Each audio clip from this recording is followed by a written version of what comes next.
बांग्लादेश हिंसा पर 3 बड़े देशों की चेतावनी सामने आई है। अमेरिका के कई सांसदों ने मोहम्मद यूनुस को लिखा है लेटर में बांग्लादेश में निष्पक्ष चुनाव कराने को कहा गया है। चीन ने भी यूनुस सरकार को फटकार लगाई है। तय वक्त पर निष्पक्ष चुनाव कराने की नसीहत दी गई।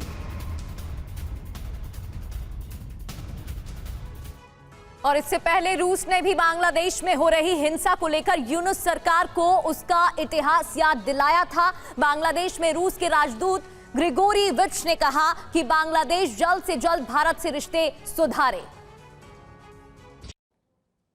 तो अमेरिका, चीन और रूस ने कैसे बांग्लादेश में हुई हिंसा और चुनाव कराने को लेकर यूनुस सरकार को घेरा है, ये आपको बता देते हैं। अमेरिका ने कहा है कि बांग्लादेश में जल्द से जल्द निष्पक्ष चुनाव कराए जाएं।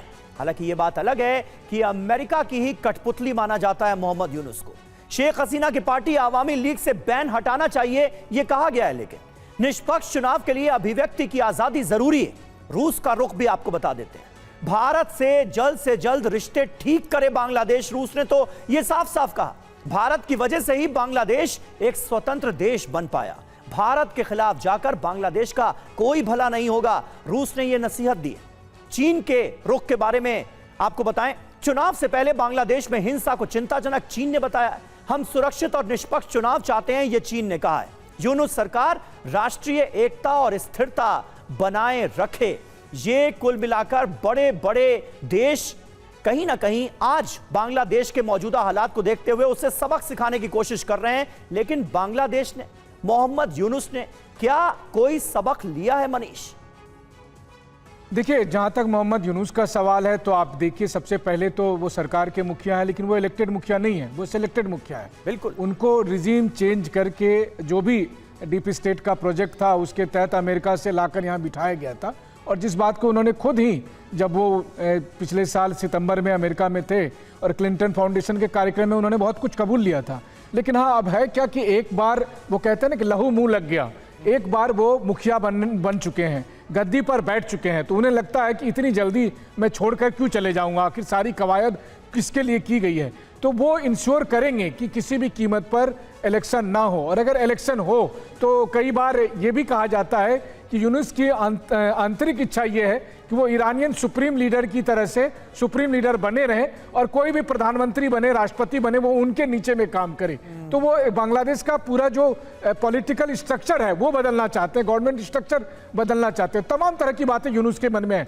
एक बात तो तय है कि शांति पुरस्कार पाने वाला, हंसता मुस्कुराता जो शांति का मसीहा है, उनके राजकाज में सबसे अधिक हिंसा हो रही है और वो चुपचाप बैठे हुए हैं। तो उनको इस बात का जवाब देना चाहिए, क्योंकि एक बात तो है कि इस तरह का जो अनस्टेबल बांग्लादेश है, ना तो वो बांग्लादेश के हित में है, ना वो भारत के हित में है, ना वो साउथ एशिया की पॉलिटिक्स से इंटरेस्ट रखने वाले किसी भी मुल्क और सुपर पावर के हित में।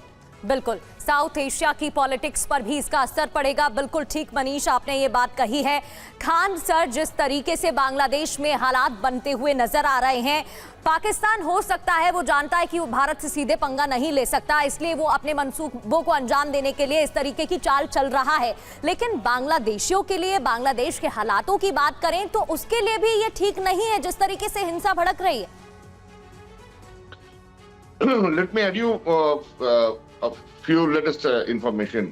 जी, इंडिया की तरफ से भी कुछ कार्रवाई की जरूरत है, क्योंकि देखिए, रिसेंटली बॉर्डरिंग एरिया से बहुत सारे फायरआर्म्स रिकवर हो रहे हैं।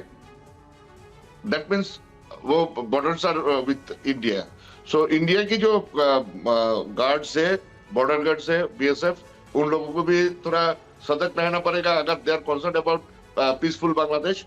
बिसाइड्स, कौन आपके इंटेलिजेंस ये हेल्प कर सकते हैं, कौन सा पार्टी के लोग ये सब फायरआर्म्स लाने की कोशिश कर रहे हैं। तो ये एक बात हुआ। दूसरी बात हुआ कि इस तरह की जो हिंसात्मक घटना कभी भी दोनों फ्रेंडली कंट्री के लिए अच्छा नहीं होता है। ठीक बात है खान साहब, वो तो बात ठीक है, और भारत को जो कदम उठाना है वो उठाएगा ही। लेकिन यहां पर अभी मनीष जिस बात का जिक्र कर रहे थे कि कहीं ना कहीं मोहम्मद यूनुस को ये सूट कर रहा है कि वो एक सुप्रीम पावर हासिल कर लें, आने वाले वक्त में जो भी चुनाव हो, जिस तरीके से भी उसे अंजाम दिया जाए, जो भी सरकार बने वो उनके अंडर में रहे। अगर इस लॉजिक को आगे बढ़ाया जाए, एक मिनट खान साहब, अगर इस लॉजिक को आगे बढ़ाया जाए तो क्या जमात का सत्ता में आना उन्हें सूट करता है? जमात का जो सत्ता है वो नहीं आएगा, इसलिए कि अभी भी बगैर जमात और बीएनपी का भी और भी पार्टीज है। All the parties are not agreed on the same point. जहां साहब ने जो बोला जी, सारे के सारे पॉइंट के संग सहमत नहीं हुआ। There are many other parties. Jamaat इसीलिए सामने आ रहे हैं क्योंकि this is one of the biggest Islamic mentality born people, ठीक बट है, they are not the majority. Thing is that ठीक है, ये इंपॉर्टेंट बात आपने कही। और